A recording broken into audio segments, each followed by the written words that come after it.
بسم اللہ الرحمن الرحیم۔ شب برات کے 12 رکعات نفل کا طریقہ، اللہ پاک کو یہ نماز بہت پسند ہے۔ مکمل جاننے کے لیے ویڈیو کو اینڈ تک ضرور دیکھیے گا۔ محترم ناظرین، شعبان کی 15ویں شب شب برات کہلاتی ہے، یعنی وہ رات جس میں مخلوق کو گناہوں سے بری کر دیا جاتا ہے۔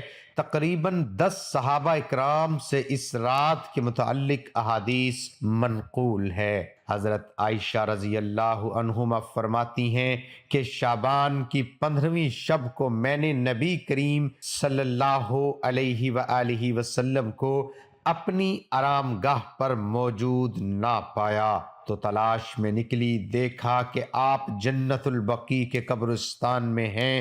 پھر مجھ سے فرمایا کہ آج شعبان کی 15ویں رات ہے۔ اس رات میں اللہ تعالیٰ آسمان دنیا پر نزول فرماتا ہے اور قبیلہ بنی قلب کی بکریوں کے بالوں کی تعداد سے بھی زیادہ گنہگاروں کی بخشش فرماتا ہے۔ دوسری حدیث میں ہے، اس سال پیدا ہونے والے ہر بچے کا نام لکھ دیا جاتا ہے۔ اس رات میں اس سال مرنے والے ہر آدمی کا نام لکھ لیا جاتا ہے۔ اس رات میں تمہارے اعمال اٹھائے جاتے ہیں اور تمہارا رزق اتارا جاتا ہے۔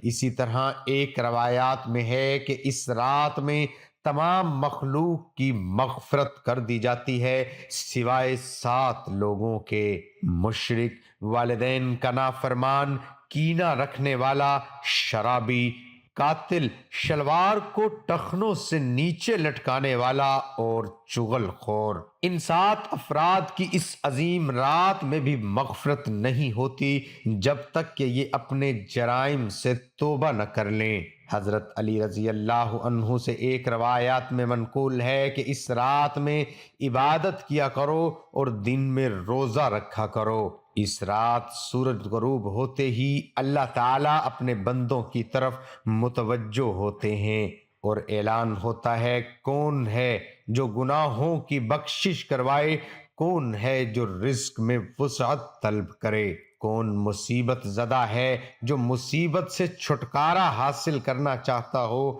ان احادیث کریمہ اور صحابہ کرام اور بزرگان دین کے عمل سے ثابت ہوتا ہے کہ اس رات میں 3 کام کرنے ہیں۔ قبرستان جا کر مردوں کے لیے ایصال ثواب اور مغفرت کی دعا کی جائے، لیکن یاد رہے کہ نبی کریم صلی اللہ علیہ وآلہ وسلم سے ساری حیات مبارکہ میں صرف ایک مرتبہ شب برات میں جنت البقیع جانا ثابت ہے۔ اس لیے اگر کوئی شخص زندگی میں ایک مرتبہ بھی اتباع سنت کی نیت سے چلا جائے تو اجر و ثواب کا باعث ہے، لیکن پھول پتیاں، چادر چڑھاوے اور چراغاں کا اہتمام کرنا اور ہر سال جانے کو لازم سمجھنا، اس کو شب برات کے ارکان میں داخل کرنا، یہ ٹھیک نہیں ہے۔ جو چیز نبی کریم صلی اللہ علیہ وآلہ وسلم سے جس درجے میں ثابت ہے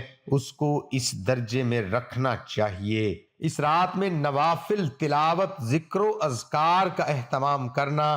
اس بارے میں یہ واضح رہے کہ نفل ایک ایسی عبادت ہے جس میں تنہائی مطلوب ہے، یہ خلوت کی عبادت ہے، اس کے ذریعے انسان اللہ کا قرب حاصل کرتا ہے۔ لہٰذا نوافل وغیرہ تنہائی میں اپنے گھر میں ادا کر کے اس موقع کو غنیمت جانیے۔ نوافل کی جماعت اور مخصوص طریقہ اپنانا درست نہیں ہے۔ یہ فضیلت والی راتیں شور و شغب اور میلے اجتماع منعقد کرنے کی راتیں نہیں ہے، بلکہ گوشہ تنہائی میں بیٹھ کر اللہ سے تعلقات استوار کر کے قیمتی لمحات ہیں، ان کو ضائع ہونے سے بچائیے۔ دن میں روزہ رکھنا بھی مستحب ہے۔ ایک تو اس بارے میں حضرت علی رضی اللہ عنہ کی روایت ہے، اور دوسرا یہ کہ نبی کریم صلی اللہ علیہ وسلم ہر ماہ ایام بیض کے روزوں کا اہتمام فرماتے تھے۔ لہٰذا اس نیت سے روزہ رکھا جائے تو اجر و ثواب ہوگا۔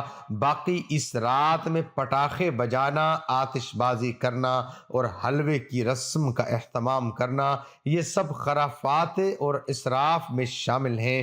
شیطان ان فضولیات میں انسان کو مشغول کر کے اللہ کی مغفرت اور عبادت سے محروم کر دینا چاہتا ہے، اور یہی شیطان کا اصل مقصد ہے۔ محترم ناظرین، شب برات جہاں ہم دیگر نوافل کا اہتمام کرتے ہیں، بہت ساری نفل نماز پڑھتے ہیں، میری آپ سے گزارش ہے کہ شب برات یہ 12 رکعت نماز نفل آپ ضرور پڑھیے گا۔ اس نماز کے پڑھنے کی بہت زیادہ فضیلت ہے، اور اللہ رب العالمین کو یہ نماز بہت زیادہ پسند ہے۔ اس نماز کی فضیلت کے بارے میں رسول اللہ صلی اللہ علیہ وآلہ وسلم نے ارشاد فرمایا کہ فرض نمازوں کے بعد نوافل میں سب سے افضل نوافل ہیں۔ یہ فرض نمازوں کے بعد نفل نماز میں سب سے افضل نفل نماز ہے۔ یہ آپ شب برات والی رات آپ ضرور ادا کیجئے گا، اس کی پڑھنے کی بہت زیادہ فضیلت ہے۔ اس رات یہ نوافل آپ ضرور پڑھیے گا۔ اس نماز کے پڑھنے کا طریقہ کیا ہے، نیت کیسے کریں گے، اس نماز کا وقت کب شروع ہوتا ہے، کب ختم ہوتا ہے، مکمل طریقہ آپ لوگوں کے ساتھ شیئر کرنے جا رہا ہوں۔ اس نماز کا وقت کب شروع ہوتا ہے اور کب ختم ہوتا ہے، تو اس حوالے سے جان لیجئے کہ عشاء کے فرض ادا کرنے بعد سے لے کر صبح طلوع فجر ہونے سے پہلے تک، یعنی سحری کا وقت ختم ہونے تک اس نماز کا وقت رہتا ہے۔ اس پوری رات میں آپ کسی بھی وقت یہ نماز ادا کر سکتے ہیں، یعنی عشاء کی نماز ادا کرنے کے بعد جیسے ہی آپ نے فرض پڑھ لیے تو اس کا وقت شروع ہو گیا۔ اب آپ کبھی بھی کسی بھی رات کے حصے میں اس نماز کو پڑھ سکتے ہیں۔ صبح سحری کا وقت ختم ہونے تک اس نماز کا وقت رہتا ہے، اور اس نماز کو ادا کرنے کا جو افضل وقت ہے وہ صبح سحری کا وقت ہے۔ اس وقت میں یہ نوافل ادا کیے جائیں۔ اب رہا یہ مسئلہ کہ اس نماز کے پڑھنے کا طریقہ کیا ہے، کون سی صورتیں پڑھیں گے، کوئی خاص صورتیں ہیں، ایسا بالکل نہیں ہے۔ ویسے تو اس نماز کو پڑھنے کے بہت سارے طریقے ہیں، لیکن آسان طریقہ آپ کو بتاتا چلوں۔ دو رکعت کر کے 12 رکعت پڑھیں گے آپ، یعنی 2 رکعت پڑھی پھر سلام پھیر دیا، پھر 2 رکعت کی نیت کریں گے، پھر سلام پھیریں گے، 2 رکعت کے بعد اسی طرح ہم نے 12 رکعتیں پڑھنی ہیں، اور یہ نفل نماز ہے، اور اس کے پڑھنے کا طریقہ کوئی خاص نہیں ہے۔ آپ نماز شروع کریں گے تکبیر تحریمہ کہہ کر، اللہ اکبر کہتے ہوئے ہاتھ باندھ لیں۔ سب سے پہلے ثنا پڑھیں گے، اس کے بعد پھر سورۃ فاتحہ کی تلاوت کریں، پھر جو بھی آپ کو سورت آتی ہے، جو بھی سورت آپ کو یاد ہے وہ آپ سورت تلاوت کریں۔ مثال کے طور پر آپ کو سورت کوثر یاد ہے تو آپ یہ سورت پڑھ سکتے ہیں، یا اسی طرح جو سورت اخلاص ہے اس کی بھی آپ تلاوت کر سکتے ہیں۔ جو بھی آپ کو قرآن مجید کا حصہ یاد ہے یا جو بھی سورت آپ کو آتی ہے وہ آپ تلاوت کر سکتے ہیں۔ اس کے بعد پھر رکوع کریں، رکوع سے کھڑے ہو، 1 رکعت مکمل ہو گئی، سجدہ کر لیا۔ آپ نے پھر دوسری رکعت میں اسی طرح سورۃ فاتحہ پڑھیں گے، کوئی سورت ملائیں گے، رکوع اور سجود قاعدہ، اس کے بعد تشہد، درود اور دعا پڑھ کر دائیں بائیں سلام پھیر دیں گے، یعنی جس طرح باقی نوافل پڑھتے ہیں اسی طرح 2 رکعت نفل پڑھیں گے، اور 2 رکعت کر کے پڑھیں گے، یعنی 12 رکعتیں 6 سلام کے ساتھ پڑھیں گے۔ اور اس نماز کی نیت کیسے کریں گے؟ نیت دیکھیں، اصل دل کا ارادہ ہے۔ نیت اس طرح کریں کہ میں نے نیت کی 2 رکعت نماز نفل تہجد کے واسطے اللہ تبارک و تعالیٰ کی، منہ میرا کعبہ شریف کی طرف، یعنی یہ تہجد کے نوافل ہیں۔ تو تہجد کے نوافل کی نیت کریں گے، اگر دل میں ارادہ کر لیں تب بھی بہتر ہے، کوئی حرج نہیں۔ نیت ہو جائے گی بالکل درست ہے، لیکن اگر زبان سے الفاظ ادا کرنا چاہیں تب بھی کوئی حرج نہیں، کر سکتے ہیں، مستحب ہے۔ زبان سے نیت کے الفاظ ادا کرنا تو اس طریقے سے یہ 12 رکعتیں آپ ادا کریں۔ اس نماز کے پڑھنے کی بہت زیادہ فضیلت ہے۔